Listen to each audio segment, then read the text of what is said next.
الحمد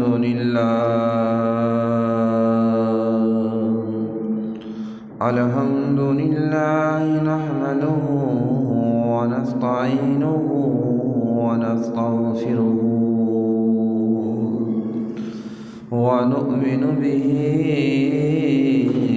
ونتوكل عليه ونعوذ بالله من شرور أنفسنا ومن سيئات أعمالنا من يهده الله فلا مضل له ومن يضلله فلا هادي له ونشهد أن لا إله إلا الله وحده لا شريك له وأشهد أن محمدًا عبده ورسوله أما بعد فأعوذ بالله من الشيطان الرجيم بسم الله الرحمن الرحيم واعبدوا الله ولا تشركوا به شيئا وبالوالدين إحسانا وبذي القربى واليتامى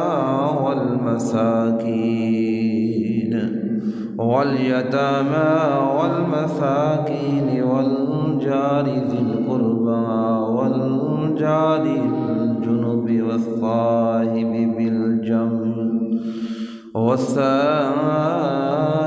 بالجنب وابن السبيل وما ملكت أيمانكم إن الله لا يحب من كان مختالا فخورا آمنت بالله صدق الله العظيم إن الله وملائكته يصلون على النبي يا أيها الذين آمنوا صلوا عليه وسلموا تسليما سارے مل کے پڑھ لیں بلغ العلا بکمالہ کشف الدجى بجمالہ حسنت جمیع خصالہ صلوا علیہ وآلہ الصلاة والسلام علیک یا سیدی یا رسول اللہ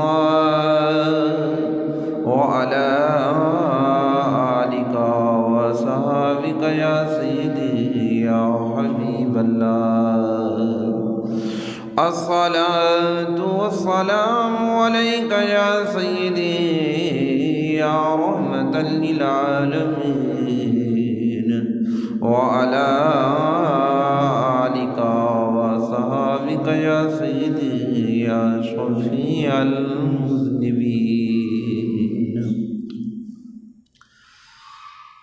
میرے نہایت ہی واجب الاحترام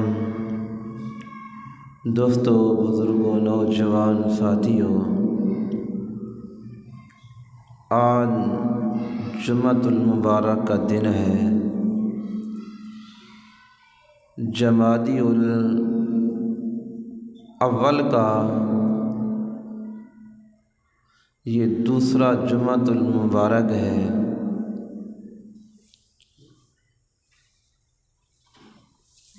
دعا ہے اللہ پاک اس جمعے کی جو فضیلت اللہ نے حضور کی امت کو عطا کی ہے، ہمیں اس سے پوری طرح سے فائدہ اٹھانا چاہیے۔ جو ہماری زندگی کے سانس ہیں وہ ختم ہوتے جا رہے ہیں اور ہم موت کے قریب چلے جا رہے ہیں، تو اللہ ہمیں ان گھڑیوں کی، ان ساعتوں کی، ان سانسوں کی قدر کرنے کی توفیق عطا فرمائے۔ آج کی جو گفتگو ہے، میں نے سورۃ النساء کی آیت نمبر 36 کی تلاوت کی ہے، جس کے اندر اللہ رب العزت نے حقوق اللہ کا بھی ذکر فرمایا ہے، اور اس تفصیل کے ساتھ اللہ پاک نے حقوق العباد کا ذکر فرمایا ہے۔ جو اللہ کا حق ہے اپنے بندوں پر، اس کا ذکر بھی اللہ نے فرمایا۔ جو بندوں کا بندوں کے اوپر حق ہے، اللہ نے ان کا ذکر بھی فرمایا ہے۔ تو اللہ کی بارگاہ میں دعا ہے، اللہ ہمیں اپنے رب کے جو حق ہیں ہمارے اوپر، ان کو بھی اچھی طرح ادا کرنے کی توفیق عطا فرمائے، اور جو بندوں کے اوپر حقوق ہیں، اللہ ان کی ادائیگی کے اندر بھی ہمیں ہمت اور حوصلہ عطا فرمائے۔ قرآن مقدس ہے، یہ بڑی عظیم کتاب ہے اللہ نے جو ہمیں عطا کی ہے۔ اس قرآن کا دیکھنا بھی ثواب ہے، قرآن کا چومنا بھی ثواب ہے، قرآن کی تلاوت کرنا بھی ثواب ہے، تلاوت سننا بھی ثواب ہے۔ آپ سن رہے ہیں تو یہ بھی ثواب ہے، آپ تلاوت کر رہے ہیں یہ بھی ثواب ہے۔ قرآن ہمیں زندگی کا ڈھنگ دیتا ہے، طریقہ بتاتا ہے، ہم کہاں سے آئے، کب آئے، اس دنیا کے اندر یہاں کیا کرنا ہے، پھر یہاں سے کہاں جانا ہے، اللہ یہ بھی ہمیں بتاتا ہے۔ تو آیت نمبر 36 کے اندر اللہ رب العزت نے اس بات کا ذکر فرمایا، حکم دیا، وَاعْبُدُوا اللَّهَ وَلَا تُشْرِكُوا بِهِ شَيْئًا، اور اللہ کی عبادت کرو، وَلَا تُشْرِكُوا بِهِ شَيْئًا، اس کے ساتھ کسی کو شریک نہ بناؤ۔ یہ سب سے پہلا حکم اللہ نے جو ہمیں اس آیت کے اندر دیا ہے کہ عبادت رب کی کرنی ہے، اور اس کے ساتھ کسی کو شریک نہیں ٹھہرانا۔ اچھا، اگر اس حکم کو لیں تو یہ حکم کب سے ہے، کب تک رہے گا؟ سیدنا حضرت آدم علیہ السلام سے لے کے حضور علیہ السلام تک ہر نبی کی تعلیم اور تربیت یہ تھی کہ اے لوگو، آؤ ایمان لے آؤ، اور جس رب نے تمہیں پیدا کیا ہے اس رب کی عبادت کرو، کسی بت کی، کسی گائے کی، کسی پہاڑ کی، کسی پتھر کی، کسی چاند کی، کسی سورج کی، کسی ستارے کی، کسی آگ کی پوجا نہیں کرنی۔ وہ تمہارا پروردگار نہیں، وہ تمہارا پالنے والا نہیں، وہ تمہارا رب نہیں۔ جس رب نے تمہیں پیدا کیا ہے اس رب کی عبادت کرو۔ اور یہ پیغام 1,24,000 کما پیش انبیاء رسولوں کا ہے جو ان بندوں کو سمجھانے کے لیے دنیا میں تشریف لائے۔ تو سیدنا حضرت معاذ رضی اللہ تعالی عنہ جو حضور کے صحابی ہیں، اللہ نے آپ کو یہ شرف عطا فرمایا ہے۔ حضور علیہ السلام دراز گوش کے اوپر سوار ہیں، اور حضرت معاذ سے فرمایا معاذ اور میرے پیچھے بیٹھ جاؤ۔ آج ہم مدینہ دیکھنے کے لیے تڑپتے ہیں۔ معاذ وہ ہیں جو حضور کے پیچھے بیٹھے ہیں سواری کے اوپر۔ اللہ کے نبی ایک وقت وہ بھی آیا کہ معاذ کو حضور علیہ الصلوۃ والسلام ایک علاقے کا امیر بنا کے شہر سے باہر چھوڑنے کے لیے بھی تشریف لائے، اور یہ بھی فرمایا کہ معاذ اب میں تمہیں چھوڑنے کے لیے آیا ہوں، جب تم واپس مدینے میں آؤ گے تو ظاہری طور پہ مجھے نہیں دیکھو گے۔ یہ بھی حضور علیہ الصلوۃ والسلام نے اس صحابی رسول کو یہ بتایا تو حضرت معاذ رونے لگے۔ اب اللہ کے نبی کا حکم اس کو کس طرح ادا کرتے ہیں، اپنے محبوب کے ساتھ کتنی محبت ہے، تو رونے لگے۔ جس کام کے لیے اللہ کے حبیب نے بھیجا ہے، بھیج رہے ہیں، اس سے انکار نہیں کیا۔ کہا یا رسول اللہ صلی اللہ علیہ وسلم یہ آپ کا حکم ہے۔ تو آج حضرت معاذ حضور کے پیچھے سواری کے اوپر بیٹھے ہیں۔ تو میرے لجپال آقا نے فرمایا معاذ تم جانتے ہو کہ اللہ کا اپنے بندے کے اوپر کیا حق ہے، اللہ کا اپنے بندوں کے اوپر کیا حق ہے؟ تو حضرت معاذ رضی اللہ تعالی عنہ صحیح بخاری، مسلم اور ترمذی، سنن ابو داؤد، ان چاروں حدیث کی کتابوں کے اندر اس بات کو درج کیا ہے۔ تو حضرت معاذ رضی اللہ تعالی عنہ کہنے لگے فداک عمی و ابی یا رسول اللہ صلی اللہ علیہ وسلم، اللہ اور اللہ کا رسول بہتر جانتے ہیں کہ اللہ کا حق اپنے بندوں کے اوپر کیا ہے۔ تو حضور علیہ الصلوۃ والسلام نے فرمایا معاذ پھر میں تمہیں بتاؤں؟ کہا جی فداک ابی و امی یا رسول اللہ صلی اللہ علیہ وسلم، آپ ہمیں بتائیں۔ تو حضور علیہ الصلوۃ والسلام نے فرمایا اللہ کو جو اپنے بندے کے اوپر حق ہے، بندہ اپنے رب کے ساتھ کسی کو شریک نہ بنائے، اللہ وحدہ لا شریک ہے۔ فرمایا جس بندے کا یہ ایمان ہے، فرمایا بندہ تو رب کا غلام ہے، وہ مالک ہے جہاں چاہے، لیکن پھر میں تمہیں بتاتا ہوں اس بندے کا بھی اپنے رب کے اوپر حق ہے۔ جس بندے نے اپنی زندگی اس طرح گزاری ہے کہ میرا مولا، میرا مالک، میرا خالق، میرا پالنے والا وہ رب ہے، تو فرمایا جس نے اس طرح اپنی زندگی گزاری ہے، تو فرمایا پھر اس بندے کا بھی ایک حق ہے اپنے مولا کے اوپر، اپنے رب پر۔ فرمایا وہ کیا ہے؟ فرمایا وہ رب اس کی بخشش فرما دے گا، وہ رب اس کی بخشش فرما دے۔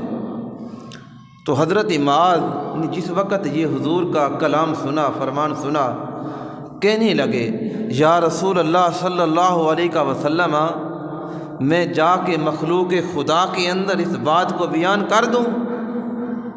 یہ تو آسان طریقہ ہے کہ میں اپنے رب کو مانتا ہوں، میرا خالق وہی ہے، مالک وہی ہے، پالنے والا وہی ہے، میرا پروردگار وہی ہے، بس میں اس کے ساتھ کسی کو شریک نہیں ٹھہراتا، تو ساری زندگی ایسے گزر جائے تو پھر اعمال کے اندر سستی آ جائے۔ تو کہنے لگے یا رسول اللہ صلی اللہ علیہ وسلم کیا میں مخلوق خدا کے اندر جا کے اس بات کو بیان کر دوں کہ لوگوں جس نبی کا ہم نے کلمہ پڑھا ہے اس نبی نے ہمیں یہ خوشخبری سنائی ہے؟ تو حضور علیہ الصلوۃ والسلام نے فرمایا معاذ ابھی بتانا نہیں۔ فرمایا کیوں؟ فرمایا پھر یہ اعمال کے اندر سستی کریں گے، پھر عبادت کے اندر یہ سست ہو جائیں گے، تو اپنے رب کی عبادت کرتے رہیں اور یہ منزلیں طے کرتے جائیں اور انہیں انعام ملتا جائے گا۔ تو حضرت معاذ فرماتی ہیں جس وقت میرا آخری ٹائم آیا تو علم کو چھپانا یہ بھی اچھا طریقہ نہیں۔ تو فرمایا میں نے آخری وقت پھر حضور علیہ الصلوۃ والسلام کے صحابہ کو یہ بات بتائی کہ حضور علیہ الصلوۃ والسلام نے مجھے یہ بتایا تھا، تو آج وہی بات حضور علیہ الصلوۃ والسلام کی آپ سن بھی رہے ہیں، میں سنا بھی رہا ہوں، اور اس بات کو بخاری مسلم کے اندر محفوظ بھی کیا۔ تو اللہ ہم سب کو اپنے رب کے ساتھ اور بندہ ہونے والا وہ طریقہ، وہ سلیقہ ہمیں آنا چاہیے کہ ہمارا جو پروردگار ہے ہمارے اوپر اس کے کیا حق ہے۔ حضرت ابو الدرداء رضی اللہ تعالی عنہ آپ ایک اور حدیث پاک نقل کرتے ہیں، حضور کی بارگاہ میں ایک عرابی آیا۔ عرابی اسے کہتے ہیں جو جس کا تعلق گاؤں کے ساتھ ہو، پنڈ کے ساتھ ہو، دیہات کے ساتھ ہو، اس سے عرابی کہا جاتا ہے۔ تو وہ گاؤں سے آیا، اس نے کہا یا رسول اللہ صلی اللہ علیہ وسلم مجھے کوئی نصیحت ہی کر دیں، کہ میرے لیے نصیحت وہ ہوتی ہے کہ تاکہ میں اپنی زندگی اچھے طریقے کے ساتھ گزاروں، جب یہ زندگی ختم ہو تو میں عذاب کا مستحق نہ بنوں، جنت کا مستحق بن جاؤں۔ تو حضور علیہ الصلوۃ والسلام نے اس کو کیا نصیحت کی؟ فرمایا رب کے ساتھ کسی کو شریک نہیں کرنا، چاہے تمہیں سولی پہ لٹکا دیا جائے، چاہے تمہیں جلا کے رکھ دیا جائے، چاہے ایسا وقت آ جائے کہ لوگ تمہیں سولی کے اوپر، پھانسی کے پھندے کے اوپر تمہیں چڑھانے کے لیے تیار ہو جائیں اور تمہیں سولی دے دیں، پھانسی دے دیں، پھر بھی تمہاری زبان یہ گواہی دے احد احد میرا رب ایک ہے، لوگوں میرا رب ایک ہے۔ فرمایا چاہے تمہیں سولی کے اوپر لٹکا دیں اور چاہے تمہیں جلا کے راکھ کر دیں، لیکن تیرا تعلق وہی ہو کہ میرا رب ہے، پروردگار ہے۔ تو میرے بھائیوں، حضرت عبداللہ ابن مسعود رضی اللہ تعالی عنہ، اسے بھی صحیح بخاری، مسلم، ترمذی، ابو داؤد کے اندر اس حدیث کو نقل کیا ہے۔ یہ حضرت عبداللہ ابن مسعود راوی ہیں، ایک دن حضور کی بارگاہ میں آئے، عرض کی یا رسول اللہ صلی اللہ علیہ وسلم کہ بندے کا کون سا عمل جو رب کو زیادہ محبوب ہو، زیادہ پیارا ہو؟ ہم آج دنیا کے اندر کئی عمل کرتے ہیں، تو قرآن پاک کی تلاوت یہ بھی اللہ کو بڑی پسند ہے، اور ہم جو زکوٰۃ دیتے ہیں، غریبوں کی مدد کرتے ہیں، یہ بھی اللہ کو ہماری سخاوت پسند ہے۔ کوئی آدمی کسی کے ساتھ نیکی کرتا ہے، یہ بھی اللہ کو پسند ہے۔ اللہ اپنے بندوں کے اعمال کو پسند کرتا ہے۔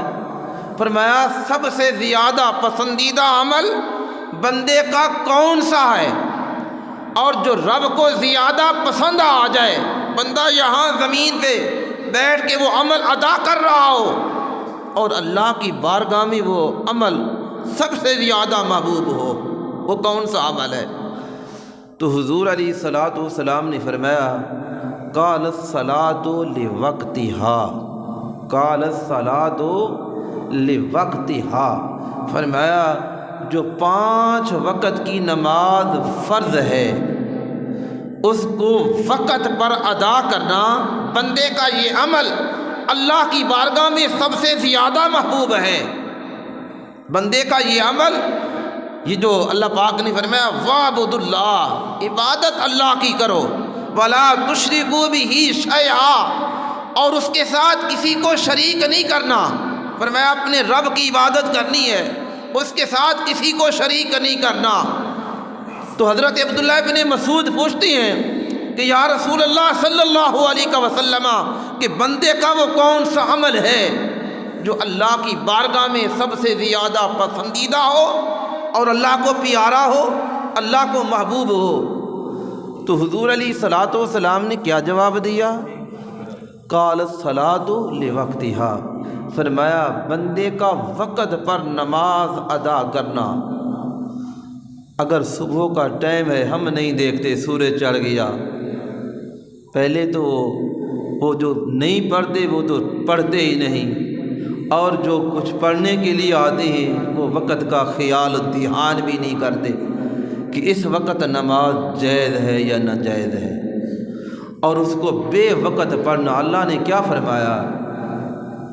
ارأیت الذی یکذب بالدین فذلک الذی یدعو الیتیم ولا یحض علی طعام المسکین فویل للمصلین۔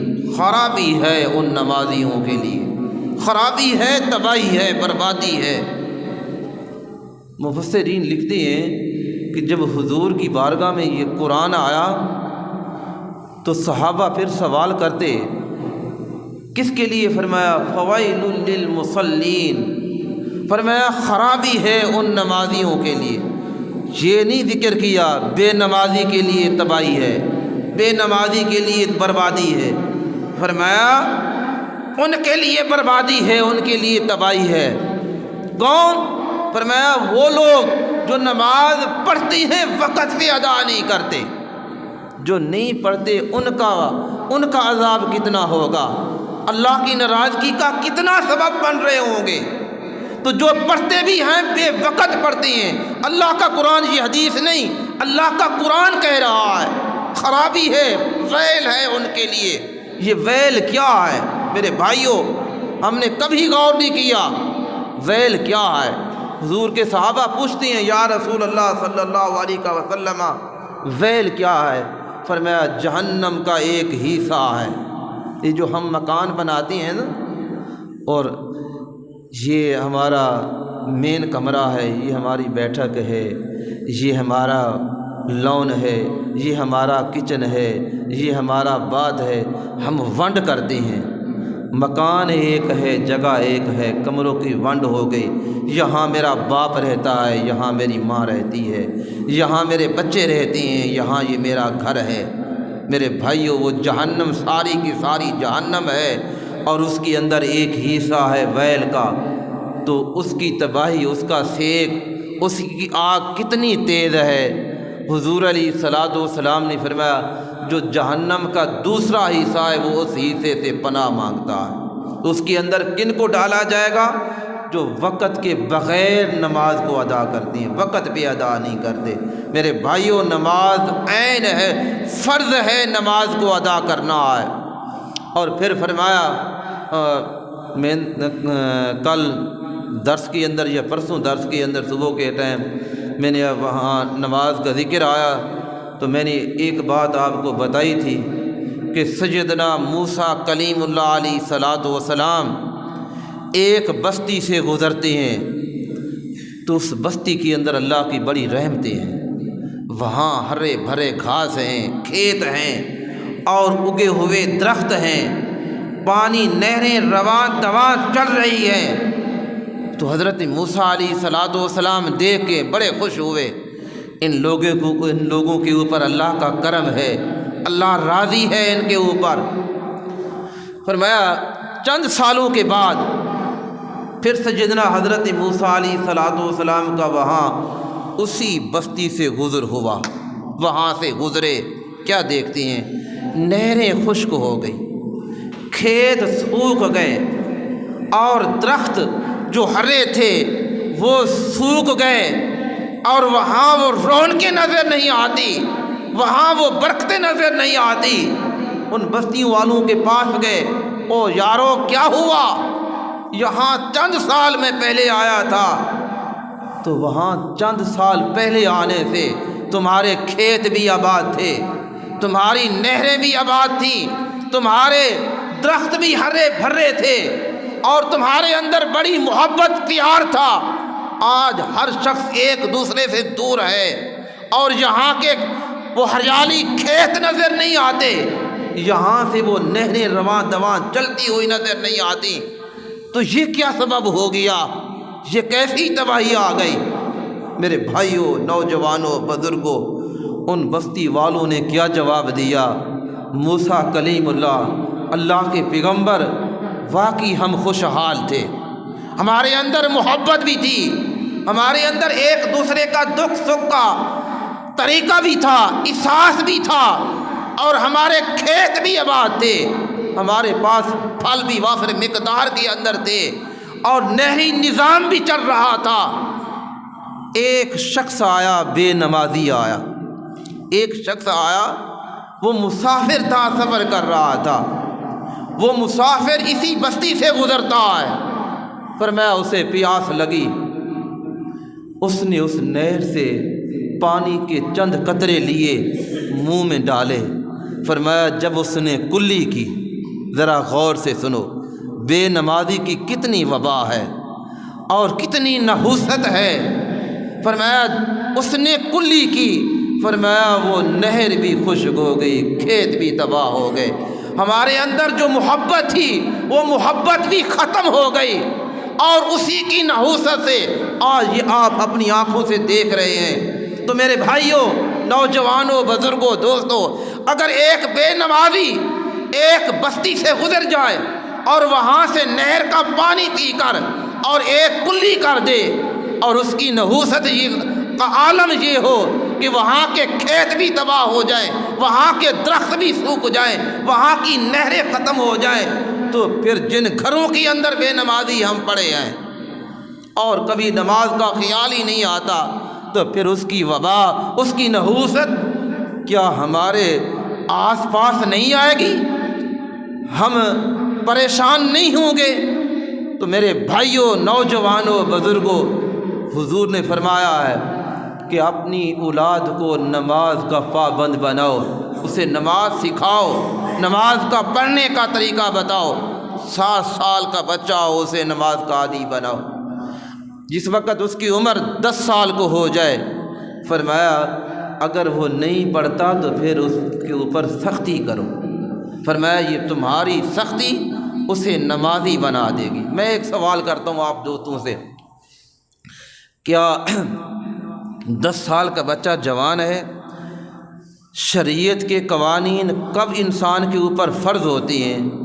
میں نے 3-4 دن ہو گئے، میں نے ایک حدیث پاک صبح درس کی اندر بیان کی تھی کہ نہ بالغ بچہ ہو، بیٹا ہو، بیٹی ہو، جب تک وہ بالغ نہیں ہوتے وہ جتنا نیک عمل کرتے ہیں وہ نیک عمل والدین کے حق میں اللہ درج فرماتا ہے۔ بچہ آپ کا قرآن پڑھ رہا ہے اور اس قرآن کی تلاوت، اس کا تو ہم سے ماحول اچھا ہے، کیوں؟ اس نے گناہ نہیں کیا، اور اگر وہ جھوٹ بھی بولے تو اس کے جھوٹ کی پکڑ نہیں، تو فرمایا وہ جو نیکیاں کرتا جائے گا، وہ نماز پڑھ رہا ہے، وہ نفل پڑھ رہا ہے، وہ قرآن کی تلاوت کر رہا ہے، وہ کوئی نیک عمل کر رہا ہے، تو حضور نے فرمایا اس نابالغ اولاد کا نیک عمل کہاں جا رہا ہے؟ ماں باپ کو فائدہ پہنچ رہا ہے، اس کے نام اعمال کے اندر لکھا جا رہا ہے۔ تو فرمایا جب وہ بچہ جوان ہوتا ہے پھر ایک قلم آ جاتا ہے، کتاب آ جاتی ہے، 2 فرشتے آ جاتے ہیں، ان کی نیکیاں لکھنا بھی شروع ہو جاتی ہیں، ان کے گناہ بھی لکھنے شروع ہو جاتے ہیں، اور پھر اس کے بعد 40 سال تک اس نے اسلام کے اندر گزارے ہیں۔ فرمایا 40، اللہ جس طرح میں ایک حوالہ دیتا ہوں، مثال دیتا ہوں، آدمی ملازم ہے، پھر وہ ترقی کرتا ہے، بلندی پہ جاتا ہے، اسلام بھی اپنے ماننے والوں کو ترقی دیتا ہے، عزت دیتا ہے، مقام دیتا ہے۔ فرمایا 40 سال اس نے اسلام کے اندر گزارے ہیں، فرمایا پھر اس کو اللہ 3 چیزوں کا انعام عطا کرتا ہے۔ فرمایا وہ انعام کیا ہے؟ فرمایا ایک اسے جنون نہیں ہوگا، جنون کے دورے نہیں پڑیں گے، ایک اسے جذام کی بیماری نہیں لگے گی، اور ایک اسے جو برس کہتے ہیں، یہ داں کئی آپ نے لوگ دیکھے ہیں، ان کے ہاتھ سفید ہو جاتے ہیں، چہرے رنگ بدل جاتا ہے، ہاتھوں کا رنگ بدل جاتا ہے، جسم کا رنگ بدل جاتا ہے، اسے برس کی بیماری کہتے ہیں۔ فرمایا 40 سال اس نے اسلام کے اندر گزارے تو پھر اللہ 3 انعام اس آدمی کو عطا کرتا ہے۔ فرمایا 5 سال 50 سال کی عمر کو پہنچتا ہے تو اللہ کیا فرماتا ہے؟ فرماتا ہے اب اس کے اوپر اس طرح سختی نہیں کرنی، اس کے اوپر آسانیوں کے دروازے کھول دینے ہیں۔ فرمایا جب 60 سال کا پہنچتا ہے تو پھر اللہ فرشتوں سے فرماتا ہے ان کے گناہوں سے درگزر کرنا ہے، کچھ لکھ لینا، کچھ چھوڑ دینا، تو اسی طرح پھر وہ ترقی پاتا جاتا ہے۔ تو اللہ پاک نے فرمایا وَاعْبُدُوا اللَّهَ وَلَا تُشْرِكُوا بِهِ شَيْئًا وَبِالْوَالِدَيْنِ إِحْسَانًا۔ آج کی یہ گفتگو میں نے آیت نمبر سورۃ النساء کی چھتی پڑی تھی، میرا ارادہ تھا کہ اس کو مکمل کیا جائے، لیکن پہلے ہی 2 لفظوں پر جو حقوق اللہ ہیں، جو اللہ کے حق ہیں بندوں کے اوپر، میرے بھائیوں، میں نے پہلے کہا ہے کہ حضرت معاذ رضی اللہ تعالی عنہ حضور کے پیچھے سواری کے اوپر سوار ہیں، اللہ کے نبی آگے بیٹھے ہیں اور حضرت معاذ ان کے پیچھے بیٹھے ہیں۔ تو پھر حضور فرماتی ہیں کہ معاذ بتاؤ تمہارے رب کا اپنے بندوں کے اوپر کیا حق ہے؟ تو حضرت معاذ کہتے ہیں فدا کا امی و ابی یا رسول اللہ، اللہ اور اللہ کا رسول بہتر جانتے ہیں۔ تو حضور علیہ الصلوۃ والسلام، وہ معاذ کتنا خوش قسمت انسان ہے، کتنا مقام مرتبہ والا صحابی ہے، جو حضور آگے بیٹھے ہیں، معاذ پیچھے بیٹھے ہیں، سواری ایک ہے۔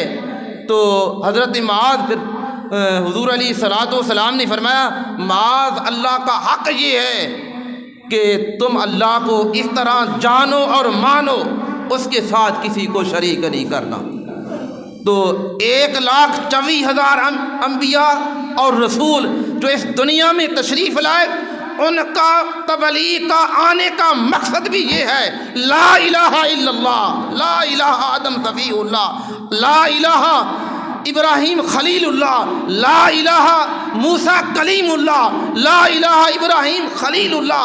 سب نے یہ کہا ہے کہ اللہ کو ایک ماننا ہے، اللہ کو ایک ماننا ہے، اللہ کو ایک ماننا ہے۔